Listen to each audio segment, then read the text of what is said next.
तो क्या हाल है सभी के। सुपीरियर संडे नई वीडियो में आप सभी का स्वागत है, जहां पर हम बात करते हैं ऐसी चीजों के बारे में जिससे आम जनता को तो नहीं पर एक सुपीरियर फैन को हमेशा फर्क पड़ता है। तो इसलिए बिना किसी भी देरी के पहले शुरुआत कर लेते हैं एमसीयू से, जिसमें कि सबसे पहले कैप्टन मार्वल को प्ले करने वाले एक्ट्रेस शायद जल्दी एमसीयू को छोड़ सकती है, और इसका एक सिंपल सा रीजन है फैंस के बीच अपनी जगह ना बना पाना। अब देखो, चाहे तुम ये बात मानो न मानो, पर कैप्टन मार्वल को काफी सारे फैंस पसंद नहीं करते, और उसका एक रीजन हो सकता है उसका ओवर पावर्ड होना। पर एक तरह से बात कर ले अगर वंडर वुमन की, तो वो भी काफी ताकतवर है, पर फैंस उसको देखना काफी पसंद करते आए हैं। अब किसी भी आर्टिस्ट को अपने फैन फॉलोइंग से काफी फर्क पड़ता है, और इसलिए मुझे नहीं लगता द मार्वल्स के बाद कैप्टन मार्वल हमें जल्दी ही दिखने वाली है। पर इस पर तुम्हारे क्या सोचना है, अपने ओपिनियन जल्दी से कमेंट्स में बताना।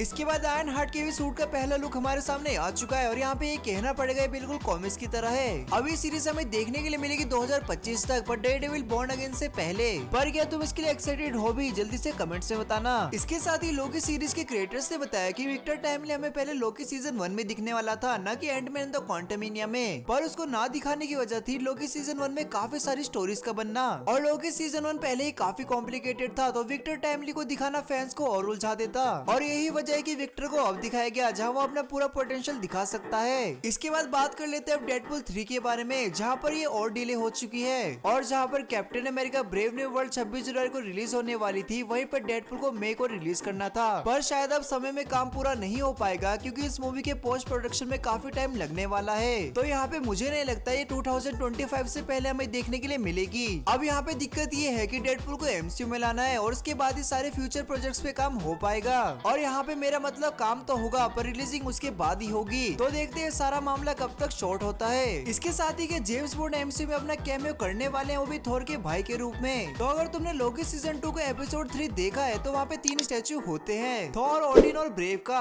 अब ये तीसरा बंदा असल में थॉर और लोकी का भाई है, जिसको कॉमिक्स में काफी कम बार दिखाया गया है। पर कुछ रूमर्स हाल ही में ये सामने आए कि जेम्स बॉन्ड वाले एक्टर शायद इसका रोल प्ले कर सकते हैं। पर इस पर तुम्हारा क्या सोचना है। इसके बाद एक तगड़ी फैन थ्योरी हमारे सामने आई है, और इसकी माने तो हमारा सीधा ओबी असली में एक विलन है, जो कि भोलेपन की एक्टिंग करता आया है। पर देखो, एक तरह से सही भी हो सकती है, क्योंकि ओबी को ये सब कुछ मालूम है, टाइम स्लीपिंग के बारे में, मल्टीवर्स और टाइमलाइंस के बारे में, और इसके ऊपर से 400 साल पुरानी बात भी उसको ढंग से याद है। और इवन यहाँ पे अगर हम गौर करें तो एपिसोड 1 में ओबी ने लगभग मोबियस को मार ही डाला था, तो कहीं ना कहीं सवाल तो बनता है। पर इस पर तुम्हारे क्या सोचना है, अपने ओपिनियन जल्दी से कमेंट्स में देना। पर यहाँ पे अब बात कर लेते हैं डीसी यूनिवर्स के बारे में, जिसमें कि सबसे पहले डीसी फैंस इस बात से चिंतित है कि नए डीसी में हमें कितना ह्यूमर देखने के लिए मिलेगा, क्योंकि हम सभी को ये बात पता है कि जेम्स गन अपने ह्यूमर और कॉमेडी की वजह से ही गार्डियन ऑफ द गैलेक्सी जैसी मूवी फैंस को बेच पाए। तो डीसी फैंस का यहाँ पे यही सोचना है, क्या इतनी कॉमेडी और ह्यूमर हमें देखने के लिए मिलेगा, क्योंकि उनको इतने की आदत नहीं है। और इसीलिए जेम्स गन ने इस पे बताया कि तुमको टेंशन लेने की जरूरत नहीं है, जितना तुम देखते आए हो उतना कुछ नहीं होगा।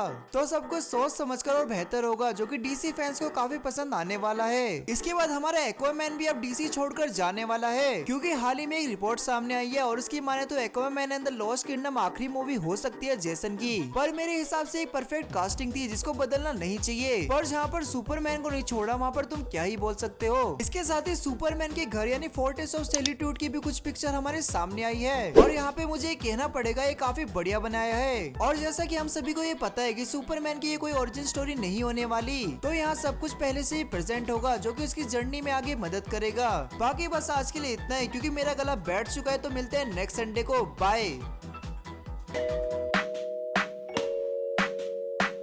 Yo no sé de poesía.